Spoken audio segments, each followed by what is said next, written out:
Hi everyone. Thank you for the introduction. And I just joined the last session, and I thought the last session was really great, and it really dovetailed well into our session here. The theme of this session is about how can business embrace new opportunities in new growth areas.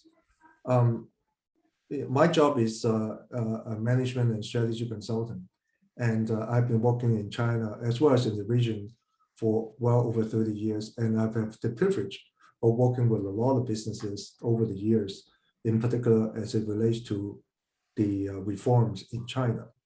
I say that in the last several years, we have entered into perhaps what a unforeseen era of changes that many businesses were asking questions about what to do with it. How should we think about the challenges as well as opportunities that is presentable during this era?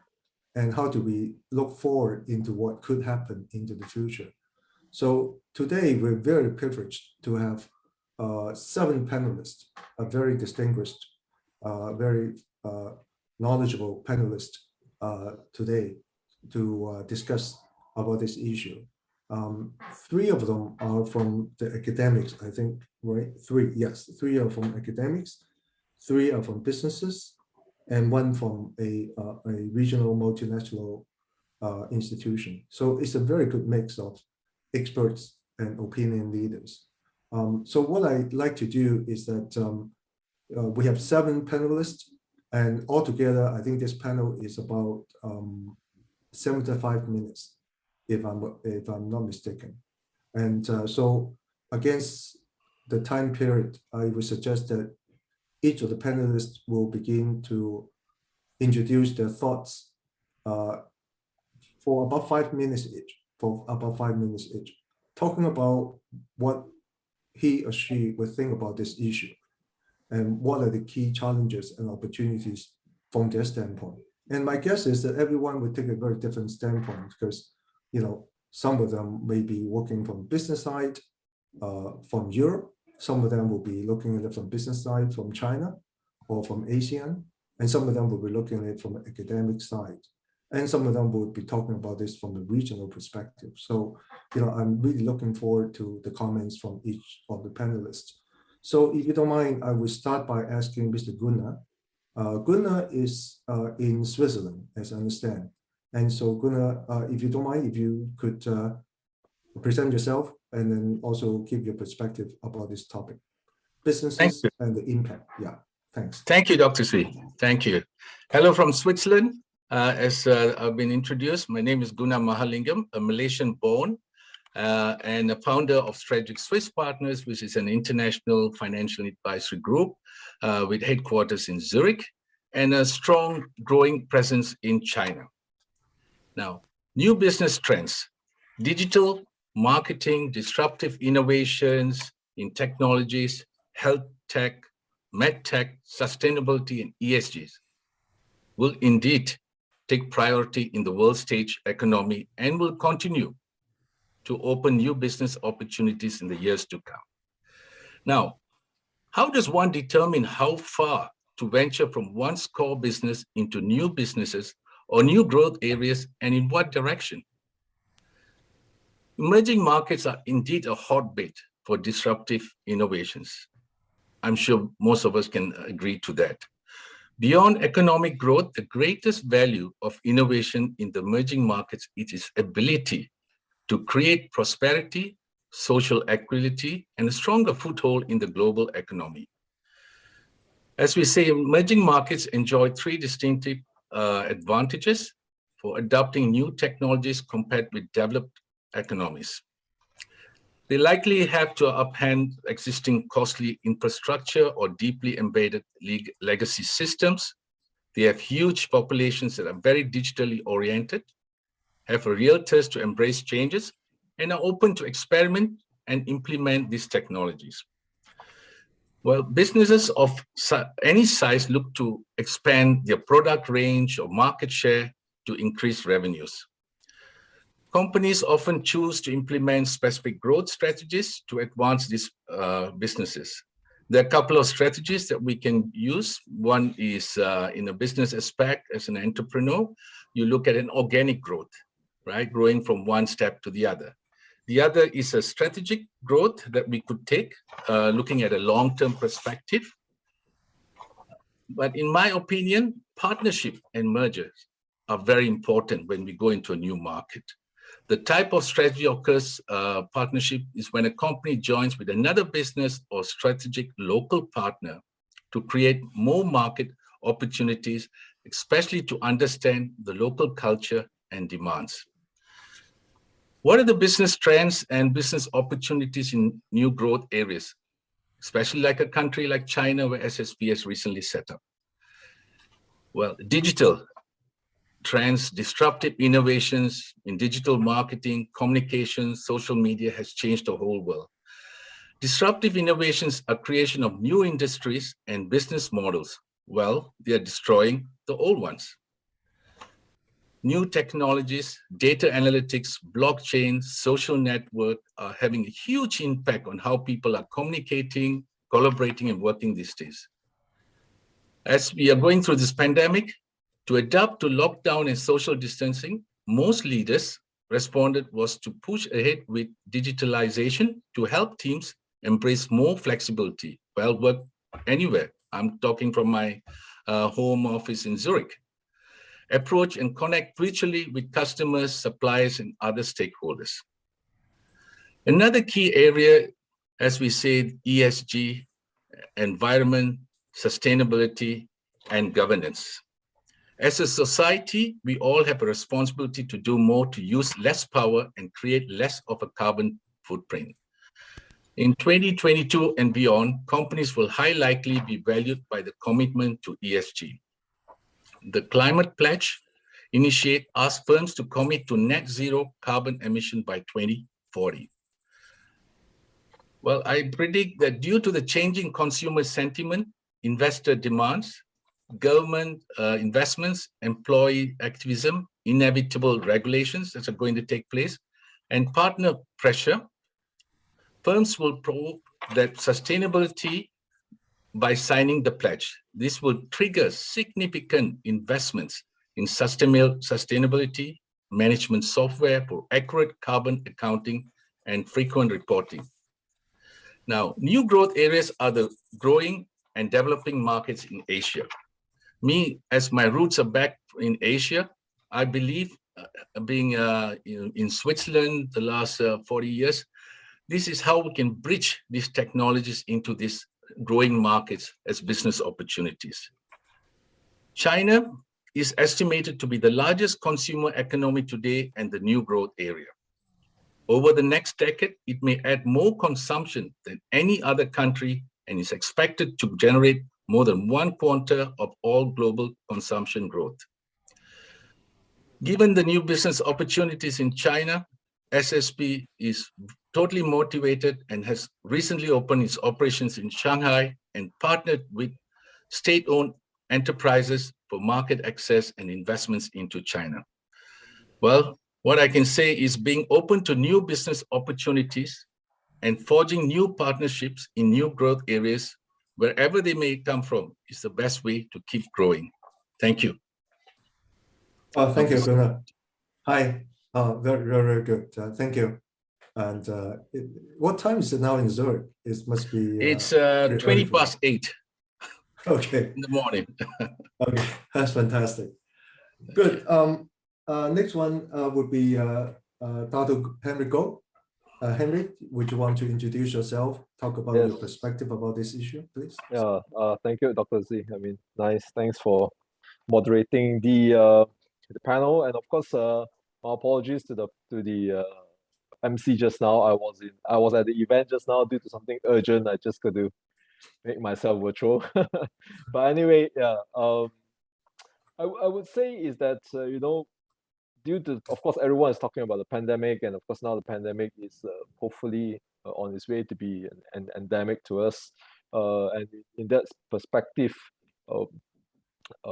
what are the new things that we can do, especially now we have gone through it, and especially in some cases, there are societies that's from like they go to the poverty level like overnight. I think there's many people made poor because of this situation. Many, like in Malaysia, for example, there are many that I know of. Though I've been even look at it in the sense that there are a lot of middle class going on to the lower class, and then of course the lower class go to an even lower class if there is a lower class to that. I think that's the hard part of it.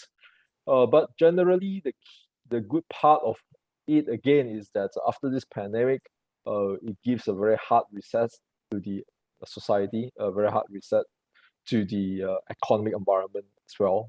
It gives a very good level playing ground for many people.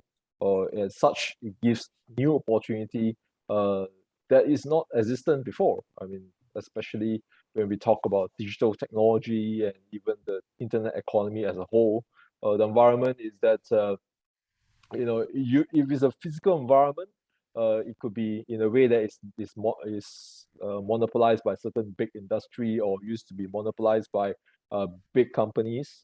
But with the advent of this new environment and the emerging of this new internet economy, it gives a level playing ground. So then you could be a very small seller, you could be a very small SME, but then leveraging on the power of technology and the power of the internet economy, it gives you an equal playing ground, I would say, at least to compete with the monopolies or the very big companies that this opportunity is never there before. I think this is a great opportunity that is present for us. And as such, please, everyone should look at it and embrace this opportunity by itself. Coming back to the topic a little bit more, we are looking at to say that how can then, for example, China in specific collaborate with businesses out of China, especially our nearest neighbors like Southeast Asia, for example. I think the key point here is that China have done its part in some ways, especially with the introduction of the One Belt, One Road initiative. I think they have started to bring what they have out, and they try to build the necessary infrastructure and influence out of China to markets surrounding China itself.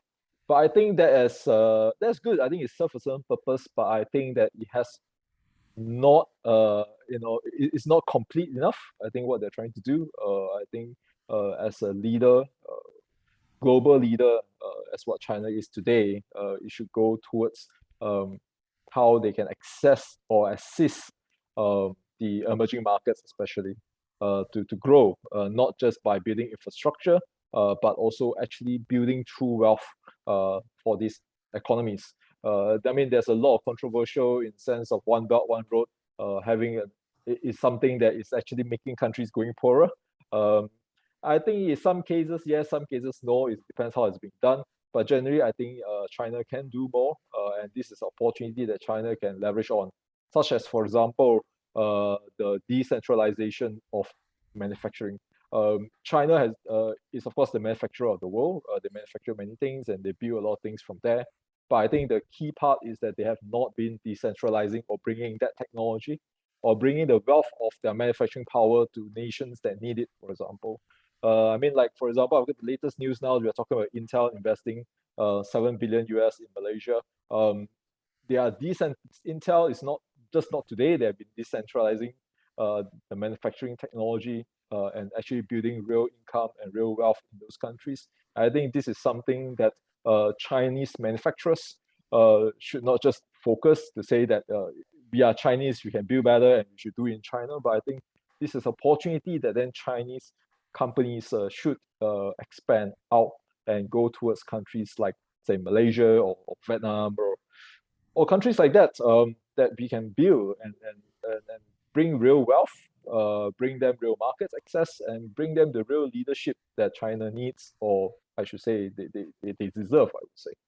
So I think these are areas that opportunities in manufacturing that Chinese companies should embrace on in Southeast Asia. Information technology, obviously, that's another area that they can embrace on. And also one Okay, area Henry, I that's think, yeah, let's out there. yeah, please, yeah, it's okay. Yeah, finish your thoughts and we Yeah, have I other mean, people. the final part really would be then in the area of space technology. I think this is also something that China should work on. So these are some key examples that China can decentralize and should decentralize to give more opportunity to themselves and the countries around them. Yeah, we'll Fantastic. stop there. Okay, great. Yeah, thank you, Henry. That's really good. Next one is Dr. Eden Woon. Eden is a good friend for many years. Eden is has a very distinguished profile. He's now a leading academic.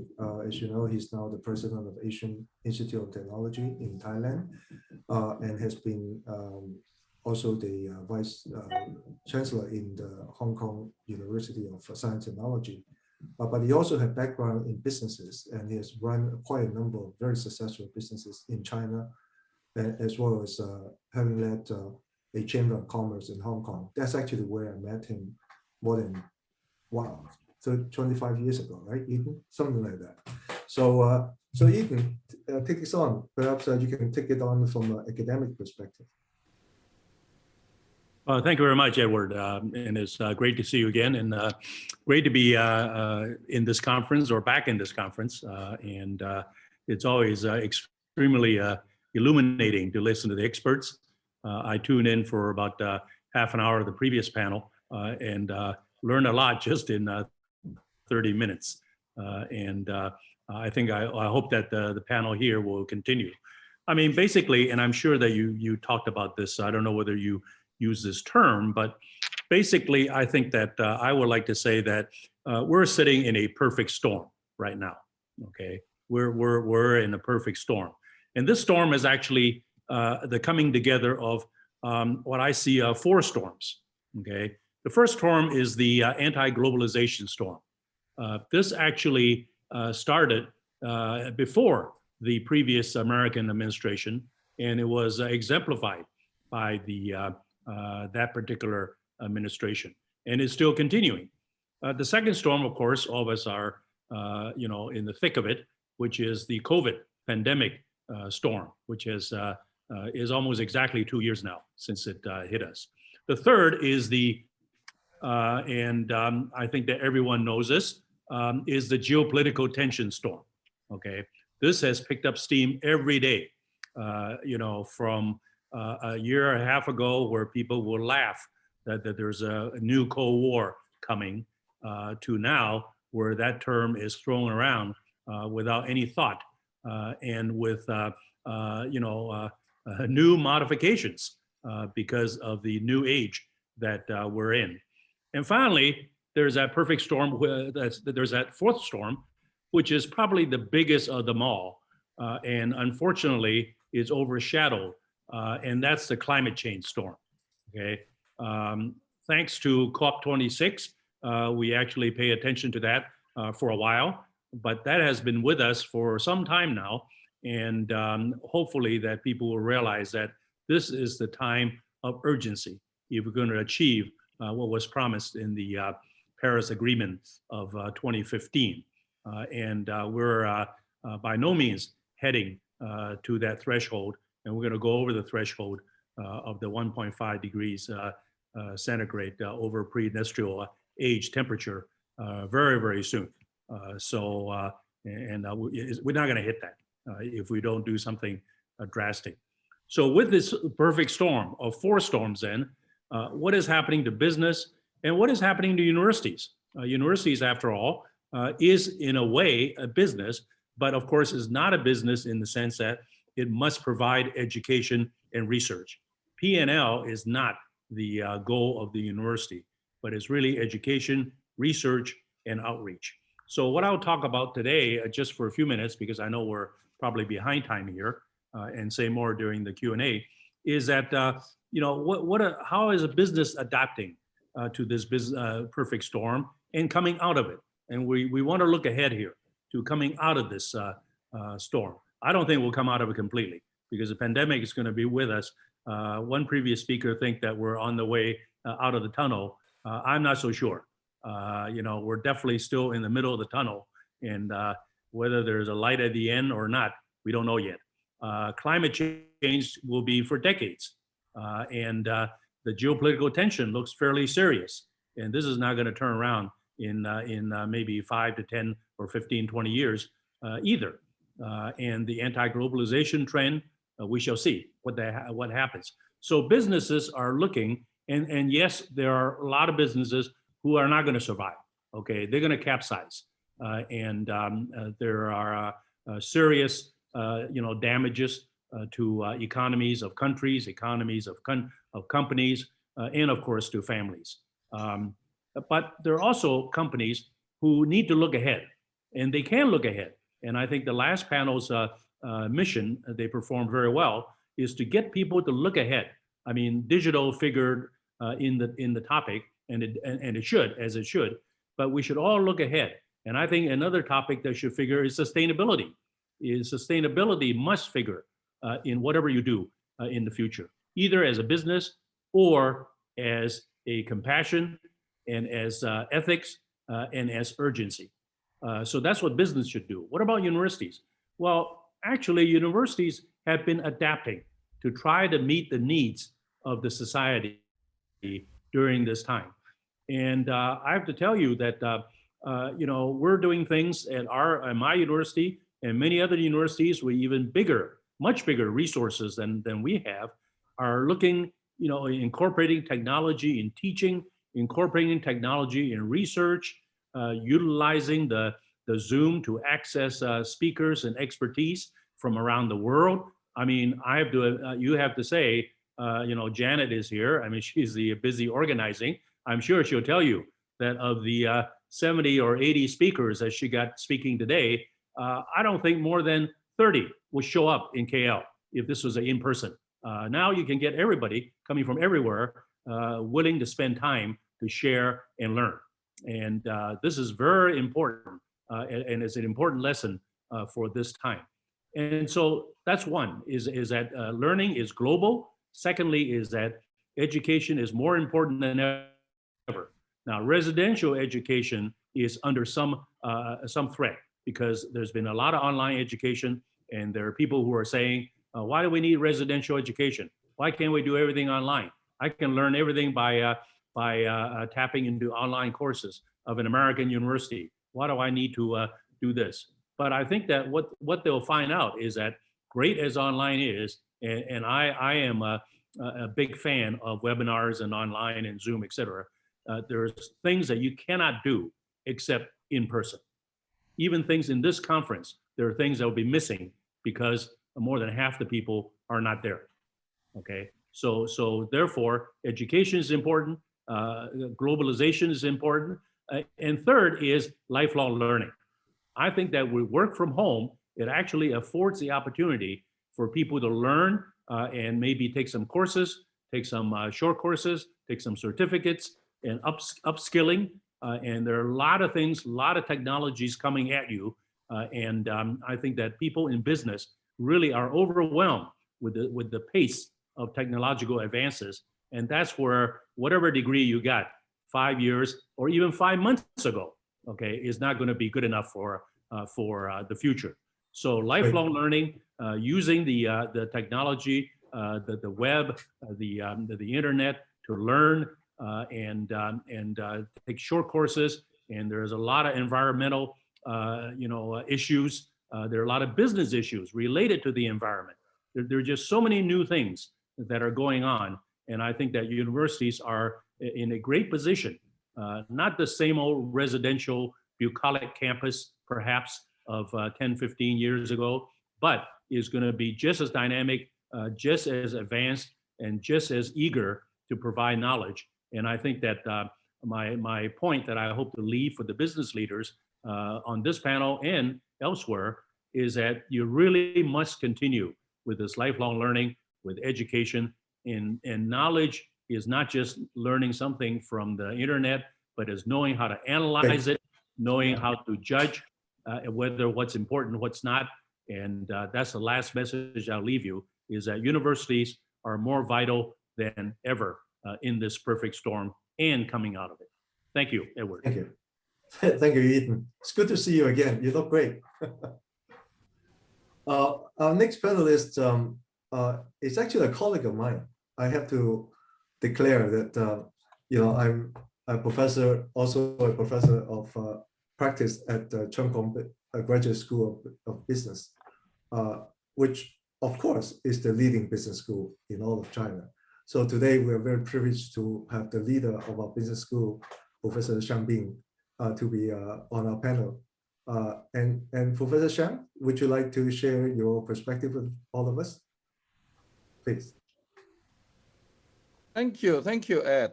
Thank all of you for joining this panel, and thank the organizer for giving me this opportunity.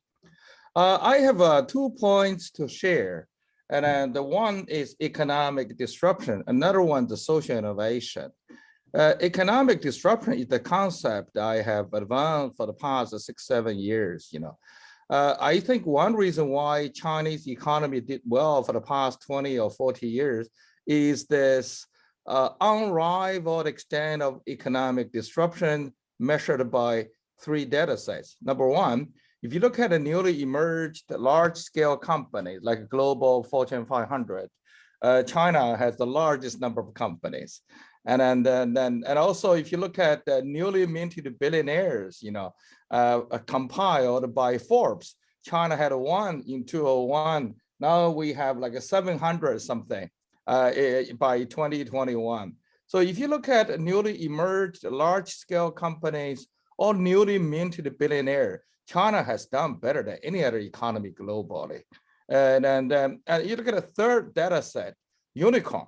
Unicorn companies, Americans still dominating about 49%, China 24%. So, if you benchmark China against that of India, we started with roughly similar level of GDP per capita, 1978. China is far ahead of anyone. Economic disruption is very different from innovations. We have a lot of emphasis on innovation. Innovation definitely very important. But China, for especially 10 or 20 years ago, China was not a key leader in tech innovation in that regard. But Japan, Europe doing well in innovations. But if you look at economic disruption, Japan, Europe definitely need help. 2019, Japan had 3 unicorn companies. Japan didn't do well in the past, may continue not to do well in the future, maybe come from even poorly in the future. So economic disruption and innovation are different things, and then it cannot be fully explained by the size of a population. So this reason why we started experiment to target a new segment for business school rather than just the professional talents. We not only target the top of the pyramid, chairman, CEO, the most respected companies. About 6 years ago, we started this to focus on the new segment. How do we develop new unicorn companies to be? We worked with Tencent, targeting founder of A round of funding in 2015. Then Baidu, targeting founder of company with C round of funding. Then, JD.com, FinTech, Alibaba, ByteDance, Microsoft, all of that. So I think today we have reasonably successful in setting up this ecosystem to foster next generation of economic disruptions. I just asked my colleague to do the data. We have generated 39 unicorns, the founder, by far the top one, because we didn't join the ranking. Stanford has 30, the MIT has 15. I mean, even look at the founder, so we got a 39. You look at the co-founder, CEO, we have generated 132. I mean, we're the dominating force globally in generating unicorn companies to be, okay, especially unicorn company. We did well. So like last year, I think Europe needs help. Japan needs help in that regard. And then last year, we moved into Europe by working together with Churchill College, Cambridge, Institute for Manufacturing. We have 3 intakes already. Next year, we'll work with UNESCO to start our first project in Africa to help Africa continent to generate unicorn companies to be. We're very proud and pleased to work with UNESCO in that regard. And next year, we'll move to Japan and Korea. And I hope we can work with some of the top institutions in ASEAN countries we can generate more unicorn companies to be there, because this is essential for giving young people a better chance of moving up. You know, really beautiful side of the Chinese economy. You look at the 10 richest people in mainland China in 2010, according to Forbes, only one stayed at the top, 20 to only one. I mean, the top 10 guys still as the top 10. I mean, this extent of disruption is so beautiful. Always new kids on the block. So you need to give young people a better chance of moving up, okay? So we will have this disruption program available globally. I hope we work that for ASEAN countries, for Latin America, for Africa, for Middle East. So this is the one powerful element of Chinese way, which may have a global relevance to address some of the more global issues today. The second issue I want to share with you is the social innovation. The reason I made a social innovation a module for our EMBA program in 2016 is my disappointment as CSR, ESG's, SDGs drive. I mean, the CSR, you go back to the 1950s. You know, the ESGs 2004, 2005 under ex-General Secretary Kofi Annan, and 17 SDGs by Mr. Ban Ki-moon. I mean, despite all the effort we have tried at the corporate level, nation state, and international organization, can you tell me, have we made a serious progress in addressing the issue of income wealth inequality, diminishing social mobility, maybe as well as a sustainability? I mean, the issue of income wealth inequality, there are plenty of data showing that the issue is getting worse, not getting better. I mean, this is something I think our current approach to thinking to the problem may not be right. So that's the reason why we started social innovation about 2016, trying to bring the parties together to address some of the social issues. I'll give you one example. We approached local government, Xiang in Jiangxi province, one of the poorest area in China. And then we approached a local government. They nominated 25 entrepreneurs to join our training program. So this was about 5 years ago. And during training, after training, a particular participant having problem with managerial issues, we match pair him or her with a student alum of ours so they can work together to help that particular participant. So we have 5 intakes already for 5 years. So our program, training program, has played an essential role for poverty elevation in this Jian district in Jiangxi province. This is a beautiful example of social innovation. We work with local government, local entrepreneurs, a business school like ours, as well our alumni network. Many of them are chairman, CEO, a very respected company in China, very experienced, and willing to help a young entrepreneur from that particular region. Also, the central government has given a fast track sanctioning for companies applying for IPO from those less privileged areas. So really a beautiful example of social innovation. Next year, we're going to replicate this across China. And I hope we can export this to Africa, to Latin America. I hope we work with ASEAN countries to replicate this, in ASEAN countries as well. Great, and great. So this is 2 points I would like to share with you. I hope there's some innovation from China that have a global relevance. Thank you. Thank you so much. Thank you. Thank you, Professor Xiang. That was great. Talking about alums, I think you should mention one of your distinguished alums is Mr. Jack Ma, isn't it? And also the Bai dance as well. We have many. Yes. Right. Okay. Very good. I also want to invite another distinguished academic, Professor Andy Ko. Andy, you want to add on, or you want to critique on the comments by Eden? Thank you very much. Thank you, Dr. Edward. Actually, I wasn't thinking of adding on. I actually wanted to say a big thank you for this platform, because I think what Tan Sri, Michael Yu has been doing for years is building ties. So I'm going to use the word ties, T-I-E-S. And I'm using that word because I'm observing that across Asia, many of our business families are actually transiting from one generation to another. So the T stands for transformation. And I believe strongly that as each generation comes into the company, there will be a lot of transformation and change. And the earlier panel spoke about using professionals. So there is a company that I'm advising in Lux Asia, and they used to be very much relationship-based. They help brand or sell and distribute their products, brands like Bulgari, Calvin Klein. And today, what they have done is 4 years ago, they built an online presence. And I think that's where digital skills come in very strongly. And the online is end-to-end. So in the last announcement 2 months back, their online platform has now become a standalone Leap Commerce. So, when you do your transformation, right, you can actually turn a cost center into a P&L center. And then the clients become very sticky to you because you are able to do your end-to-end fulfillment of the orders, do the warehousing, do the supply chain and the logistics. Yeah, fantastic. The second word, if I may continue in the introduction, is the word I. I really love it that, Xiang talked about social innovation, but I think many of our next generation are looking at innovation in a stronger way. And I want to quote the PBA group because this whole conference is held in Penang. PBA group has a presence in Penang, and YB Halim and Stephen know them.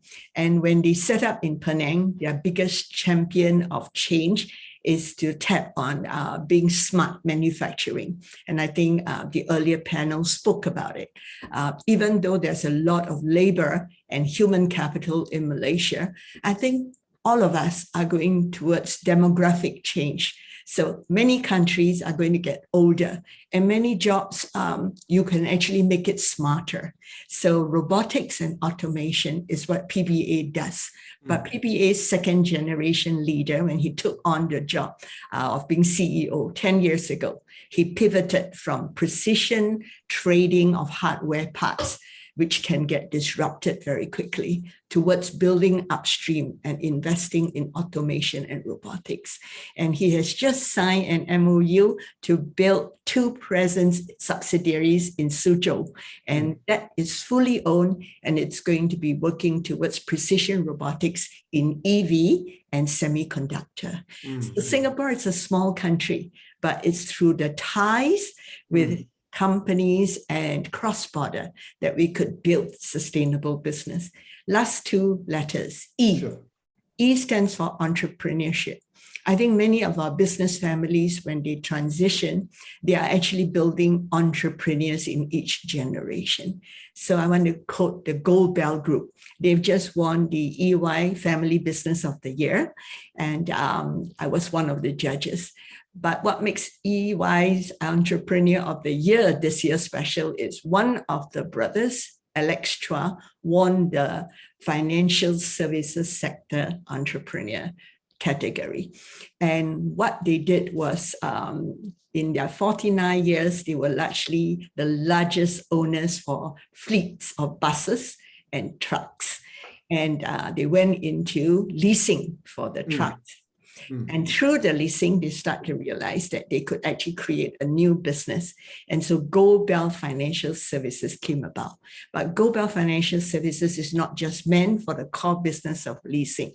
Gold Bell Financial Services also looks at BNPL, pay now, and buy now, pay later, but also a peer-to-peer lending platform to help SMEs, which are actually a large part of the drivers for growth in every one of our ASEAN countries. And what makes me so excited is our next generation are very interested to do venture build. So Arthur Chua, the youngest brother, actually started SWOT Mobility, which uses an autonomous algorithm to match people to their fleets with the largest number of load and the smallest cost. So actually it's an algorithm problem solved with tech. And so every generation an entrepreneur. It may not do the same business as the generation before, but you know how to leverage. And the last is the letter S. I was so excited that in the panel before and just now from the conversation on this panel, the word sustainability keeps coming out. I want to mention an Indian company, all right, where the student of mine is one of the next generation, Ankesh Shara of the Ruchi group, and they are in soya mill. And so India as an agricultural company, it's not surprising. But when Ankesh graduated from my international trading track in SMU, he was very much into looking at growing global. But he met someone from Xiamen when he was attending a conference in US. And Ankesh doesn't speak Mandarin. Zhang Zhou from Sanan Bio doesn't have a lot of English. But the values of the two families come together. And so they set up vertical farming in Singapore with a grant from our Singapore government. And they are now into vertical farming because Singapore is a small country and we are very dependent on imports for our own sustainability. So today, two next generation leaders from India and China are meeting in Singapore to build up vertical farming through VertiVeggie. So I love the idea that through platforms like this, through interactions of our next generation entrepreneurs, we build the ties that bind. Xiang did not mention, but we have a co-branded PhD program. So hopefully some of his unicorns would also be interested to invest in our startups within ASEAN, because I think the richness of ASEAN makes it a very important platform for our next generation progressive leaders to embrace change and build technology and sustainable businesses. Thank you, Edward. Thank you, Professor Kwok. I think this platform could become a kind of a partnership building opportunity for some of us too, right? So it's very interesting.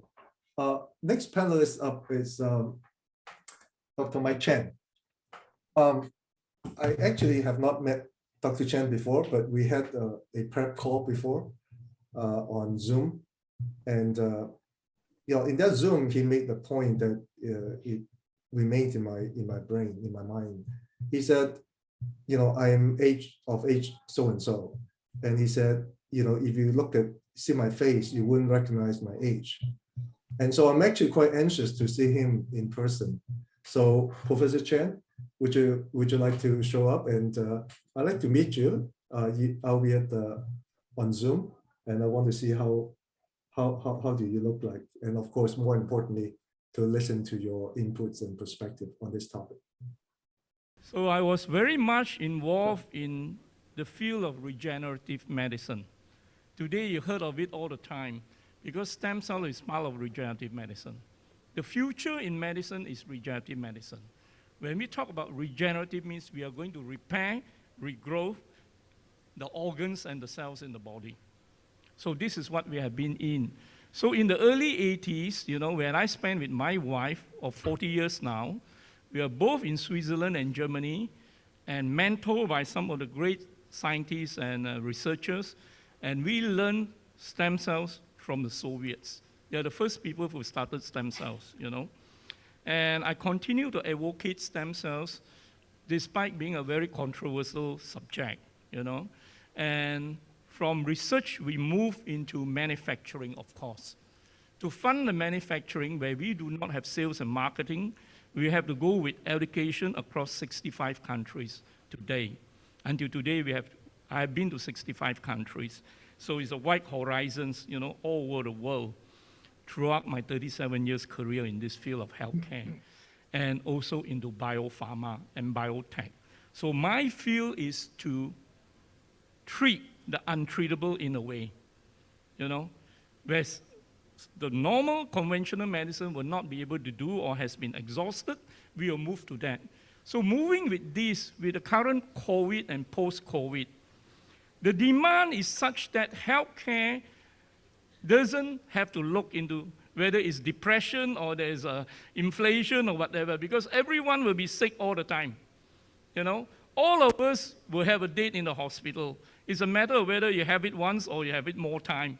We try to reduce the date with the hospitals. Because all our organs in our body have a lifespan. We start to age very fast. We are born with 37.2 trillions of life cells in our body, and we have stem cells, all of us. If you don't have stem cells, you have died, okay? So what happened is that when you're born, you have 220 organs with 37.2 trillions of life cells. There are one stem cells, over 10,000 life cells.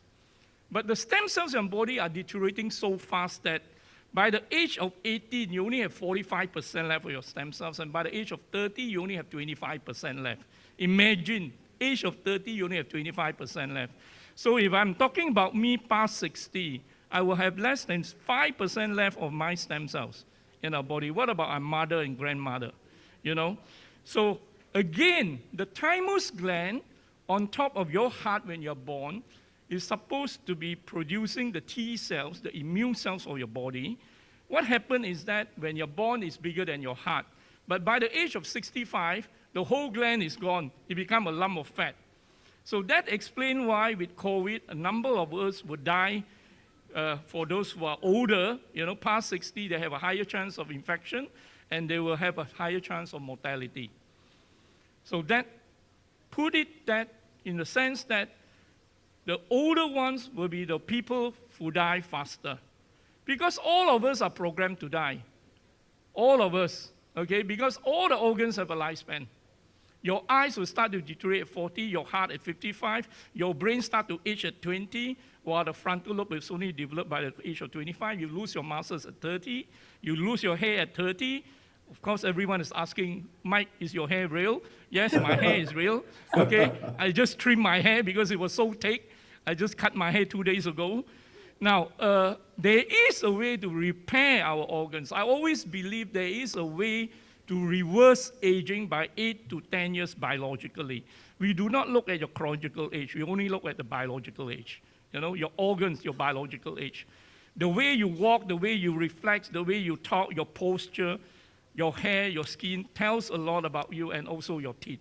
You know, that explains a lot about your health in you. Now, what we can do on our side, you know, the Swiss and Germans has been very well known for healthcare. Okay, and what they can do is, all the while they have been doing is that to reverse aging to a certain extent by 8 to 10 years biologically, and then to delay the progression of aging. So that is what I've been doing, taught by my master, and I come to modify it in a way and make it into the next level. We continue. Technology is such in the regenerative side or in healthcare side is that it's just like a Samsung or iPhone or Huawei. Every few months you have a new phone coming in, and you will continue all the time. So we continue to learn, you know, we are continue to teach. I'm very much involved in postgraduate physician studies in regenerative medicine. So again, it has to do with Zoom all the time. So every day we are involved in Zooms, and Zoom is a new way. The new way is a digital way. Education is totally digital this way. And with COVID, post-COVID, it will also change our way of life. For the next over life, I mean, whatever is going to happen, everyone will, some of us will still be wearing a mask all the time, okay? Because it's a way of life now. So we go according to the change. There is uncertainty in the future. We do not know. The virus is still around, and then you have mutants, you have this and that, you know. But economically, it has to continue. Business has to go. We have to continue. Every economist in every country has to continue to survive. We cannot be suffering. So the only best way is to ensure that you have the best immune system to tackle the problem. If you have a very strong immune system, it's not easy to be infected. I will always say that. If you're going to talk about a virus, it's already airborne. So even in this room, it's filled with the virus. If there is, you must have a strong immune system to tackle this problem. So coming back on the business side, with China or with Asia or with Europe, you know, the demand for healthcare, for pharma, for biotech will continue to be on the rise. So that is a wonderful business to be in. And along with that will be the IT. This is how I look at it at this moment. Because with the stock market, with the property market being in uncertainty level, the healthcare was never affected all along. It's recession-proof. Through my 37 years career in the healthcare industry, the chart is always upward. It never gone down. So in terms of supplements, in terms of drugs, in terms of anything to boost up health, even with COVID, it didn't went down, it actually went up. So I was lucky to be in an industry where our sales actually shoot up by 400% during the COVID time. But we are also in another industry where I'm running 26 hospitals and clinics for youth restoration and anti-aging. They are all closed. So we lose on that. We are losing millions a month in terms of our hospital being closed because traveling is curbed. But the other compromise will be on the supplementation side, on the healthcare side. So that makes us survive until today. And that is my view. Okay. Okay. Good. Yes. Thank you. Thank you, Mike. That's very interesting. That's very interesting. I'm certainly very interested in knowing more about your expertise. Next, certainly not the least up is Dr. Cheung. Dr. Cheung represents a regional multilateral association who is focusing on the Belt and Road Initiative. Could I invite you, Dr. Cheung, to provide your inputs, please? Thank you. Thank you very much, Dr. Edward. Today I will touch on two topics which are very important to us. One is on these green technologies, another one is on digital technology. These two technologies are closely related to China. Firstly, talking about these green technologies. You know why China is paying so much attention to this green technology? Because according to the world study, China every year produces 1.065 billion metric tons of carbon dioxide, which contributes to 30% of the world productions of carbon dioxide. Second one is US. Every year produce about 5,416 million metric tons of carbon dioxide, which contributes about 14% of carbon dioxide in the world. Third one is India. India also having a lot of factories, so it produces about 2,654 million metric tons of carbon dioxide every year. And then the fourth one is this Japan. Russia is the number 4. Every year they produce about 1,711 million metric tons of carbon dioxide. And the fifth one is Japan. Every year they produce about 1,162 million metric tons of carbon dioxide.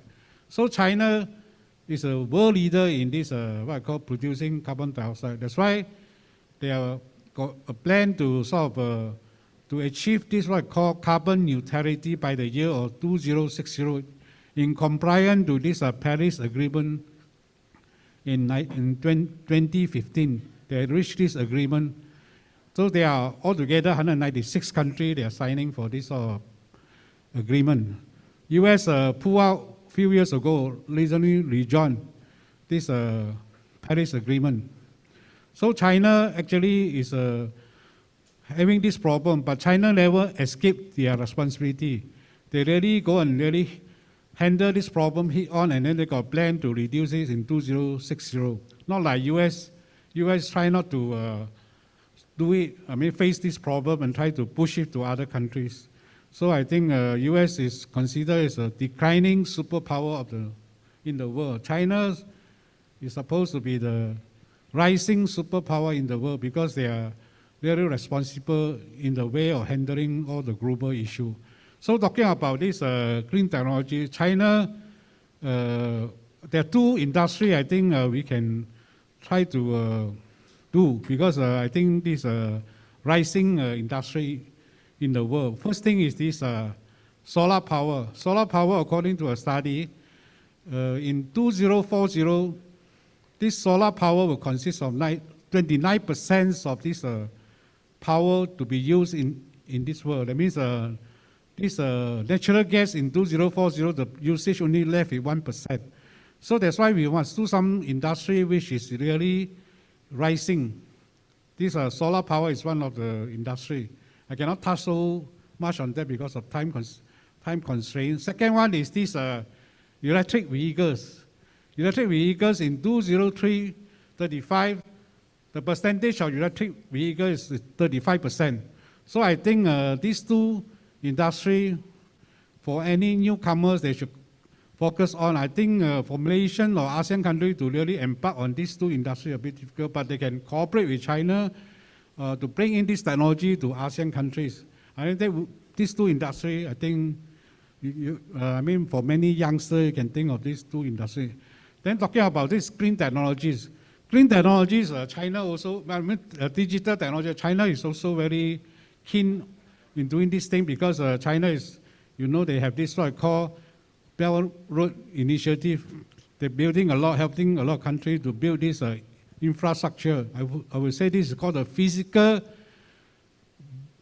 Belt Road Initiative, or PBRI. Another one is a digital BRI. That means it's called a DBRI, it's Digital Belt Road Initiative.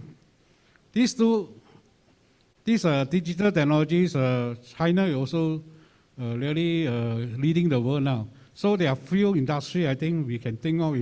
One is the consumer and retail sector. This one, of course, we have to rely very much on this e-commerce. Because according to a study,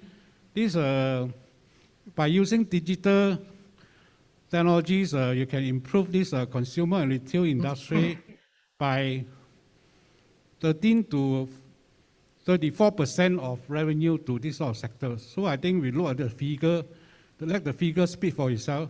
So the second area which very much make use of digital technology is this what I call the healthcare industry. Healthcare industry, it can generate revenue of 12 to 45% of revenue. That means by using this digital healthcare, because Malaysia, there's one company called the Book Doc. This company is partnering with this V-Doctor from this China. It's one of the subsidiaries of Tencent technology company. So they're using this technology, healthcare technology platform to provide the kind of healthcare service. So I think this industry, we can look into it. Another one is this, what I call the freight and this logistic industry. This one also looking at the revenue that you can bring by going digitization in this area. You can generate revenue of 23% to 33% of revenue. So I think by looking at this figure, we can know that even though all these industries are not new, but by using digital technology, you can improve on the revenue. Another one is called the automotive and mobility. Time is... 1 minute, yeah, just finish okay. off. This automotive and mobility industry, using this digital technology, you can improve the revenue, expect by 10 to 30% revenue. So I think looking at just to summarize, for this green technology, the industry we can look at is this, what I call the solar power and these electric vehicles. And for digital technologies, there are 4 areas, consumer and retail, automotive and mobility, healthcare, and freight and this logistics. Thank you very much. Okay, thank you. Thank you, Dr. Chin. I'm not sure how much time left we have, but we are a bit behind the time. But I would like to turn to each of the panelists and ask each of them one question. And if the panelist doesn't mind, please answer the question quite succinctly. But having heard each of the panelists who gave the introductory remark just now, I felt that we are in the midst of both some degree of concern, like what Eden talked about, perfect storm that we're in. At the same time, we also have heard perspective from many other panelists who are looking at this as opportunities, in particular surrounding innovation, sustainability, and in some cases, even major disruptions.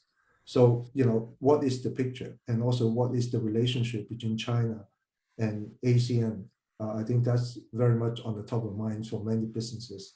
So if you don't mind, I will go back to the same sequence as we started the initial introduction. And I will start my first question with Guna. Guna, you talk about your company, SSP, what the company has been doing. So I would like to ask you, how can international companies like SSP assist global investors and businesses to embrace new opportunities and new growth areas, especially in China? Yeah, please. Perhaps keep it to a minute or two. Yeah, thank you. Yeah, thank you, Dr. C. One of the key things about bridging relationships, right, is trust. How we establish a strong relationship or previous working experiences, people that we know. And there are a lot of Western companies who are trying to come into China as an investment. With a long-term view, there are a lot of global investors looking at this. So this is exactly where we got into a track to partner with the state-owned companies as a limited partner. So it's we've been awarded the Qualified Limited Financial Partnership regulations, which these partnerships allows to bring in investors into China. So this is one way, as I say, why reinvent the wheel, go there and set up by yourself and do all this? You need to have the market knowledge, you have to have the trust, and of course, the investment of with the state-owned companies, when you invest with a majority being invested directly or indirectly by them. So this is one way of this, which I say, being open to new business opportunities and forging new partnerships in new growth areas, wherever they may come from, is the best way to grow businesses in China. Thank you. Thank you. Thank you, Guna. That's very good. Next question is to Dato Henry Go. Which technology business should embrace from China as a new growth area from your standpoint? Yeah, thanks, Doctor, once again. Yeah, I believe both areas, there are two key areas. First part would be, as I mentioned earlier, the decentralizing of manufacturing. I think that brings a lot of, because China is embracing environment and sustainability. I think it's a key area of, or I should say, a key area they're trying to transform themselves to be. I think they've learned a lot from that area in terms of manufacturing, and that's something that they can share with countries around the region. That's the first part. And secondly would be space technology. I think China has been advancing in space technology really, really strongly because, as you can see, there are a lot of space technology available on the Western world as well, but they have been reserved very much to some exclusive countries only, I would say. But I think China can play a role in sharing space technology to the emerging markets, and I think that would bring a lot of benefit to China as well as a country around it. Yes. Thank you. Thank you, Henry. That was really good. Third question would go to Dr. Eden Woon. Eden, you talk about the impact of the pandemic on education. Perhaps you can talk more on that. With the prevalent use of online education during COVID, right? What is the place for residential university after the pandemic? I think that the online education is great, and technology has given us a tremendous amount of knowledge globally. But my worry is that while knowledge is pervasive, and you can find it in the web everywhere, what is missing is really the analysis, the personal interaction, the understanding of where other people's positions come from. I think that social media, has brought a lot of good, but it has brought a lot of harm also in polarizing the society by moving people towards chat rooms or wherever of people in their same belief, same positions. And you really need in person for personal challenging of people's views. I firmly believe that anti-globalization can be overcome, but you need in-person, more in-person, acquaintances, etc. I'll make a final point is that technology is great. We're developing a lot of state-of-the-art, leading-edge, cutting-edge technology to be competing with UC Berkeley or Carnegie Mellon in terms of development of AI, et cetera. But what we do is look at how AI, how robotics apply to agriculture, to climate change, to earthquake resilience, to waste treatment, to water resources. And that, to me, is a much needed field in the future, is applying technology to making the earth better. Right. Okay. Right. Let's turn to Professor Xiang. I'm being warned by the host, the organizer, that we should finish it soon. So if you don't mind, let's keep the answer to be pretty succinct. Professor Xiang, what are the economic prospects of China, especially its internal market, and what can international business position themselves under China's dual circulation policy? Yeah, pretty succinct, please. Yeah, thank you. I mean, the future is still very bright in the sense of like China still has many sectors remain to be deregulated.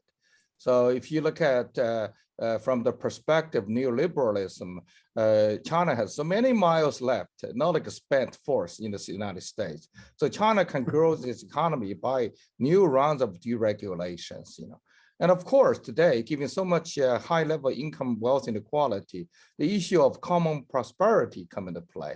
So from enterprise point of view, if you do not, especially for large ones, if you do not define your social purpose, a social function, clearly and convincingly to the public, to the government, I see the limit of your growth. So it's very bright, but we need a new type of enterprises for decades to come. Thank you. Thank you, Professor Xiang. That's very good. Next, Professor Aniko, what are the new generations of family entrepreneurs looking in terms of new business and new partnerships in Asia? Very nice. Brief, please. Thank you. You. Very brief. I think I will call it the 3 T's approach. I think the new generation would like to build trust. And I think they are very strongly involved now in talent hubs. So they want to build talent and, global by growing local. So PBA is actually setting up an academy in Penang so that you can train robotics and automation, talent within the market itself. And the 3rd T is technology. And I use the word tech and not digital, because if you look at the whole panel, there is so much you could do to marry engineering, science, bio, tech together. And, magic can happen when you have the multiple disciplines coming together. Thank you. Thank you, Professor Ko. And Dr. Mike Chang, I'm really impressed by your earlier speech, but I'd like to follow up with a question. What are the new growth opportunity of healthcare in Asia, specifically in Malaysia and China? Keep it brief, please. Thank you. I sincerely think that there's a lot we can gain from China. Let's talk about technology in terms of machinery. I'm so much involved in Germany. Germans have one of the best technology we all know, be it for cars or for machineries or for printing equipments. But the cost of the equipments are so costly. And the Chinese emulate the same at a fraction of the cost. So if we can have all this machinery, even to build for pharmaceuticals, drugs, or supplementations, and bring the same German technology mold in such a way, made in China, that will save a lot of costs into Malaysia. So it does not mean that China do not have good quality products. There's a lot of tiles, products like tiles, made in China, sent to Italy, kept there for 9 months, and it becomes made in Italy, going back to China, and sold at a fraction of the price, as a big amount of the price, many times the price. But this doesn't apply only for the tiles. There are so many other products coming the same way. With my experience of dealing with China for the last 35 years, I went through a lot of bad experience and good experience. I sincerely agree with some of the panelists here that the future, half of the world will be from China. Half of the world, because the Chinese is putting money all over the world. They have so much cash that they're lending money to Italy, to Portugal, to Spain, to Dominican Republic, they are controlling the economies of many countries at this moment. That's how I look at it, you know. Great. So Malaysia has a lot to gain from the Chinese. Great. I sincerely think so. Thank you. Thank you, Dr. Chen.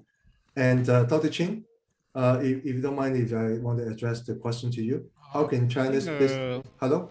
Malaysia and ASEAN countries can learn from China in few ways. First thing is e-commerce. I think China is controlling the whole world in terms of e-commerce. I think China is providing 60% of this transaction in the whole world. I think this one we can learn from China, and we try to cooperate with them to bring this. In Malaysia, there is some usage of e-commerce, but still not so widespread as compared with China. I think this area we still can improve on. Another thing is on the AI and robots. This one, of course, need a lot of money. We can't develop ourselves, but we can borrow or try to buy this technology from China or try to resell it in these ASEAN countries and Malaysia, so that we can improve our productivity in our factories and many other sectors. These few things I think we can help our country to develop faster, and ASEAN country to develop faster also in general. So I think these few areas I think we can really focus on, and so that we can learn a lot of things from China. As Mike say, whether you like it or not, China is leading the world. That's why I say China is the rising superpower in the world now, not US anymore. Thank you very much. Okay, thank you, Dr. Chen. Yeah, that's very good. With that comment, and thanks everyone for joining the panel discussion today. It's a very diverse set of panelists coming from the academics, from business, also from institutions. We learn a lot, we pick up a lot, but looks like there's certain degree of concern because of the pandemic, geopolitics, and other issues. But there's also a lot of optimism about what's going to happen in the future, in particular in the relationship between China and ASEAN, as well as perhaps the rest of the world. So with that, I think it's about time to adjourn this panel, and thank you for the organizer for inviting us to be on the panel today. I thank you, and I will turn over back to the MC. Hey, thank you. Thank all of you. Thank you. Thanks. Thank you, everybody. Goodbye.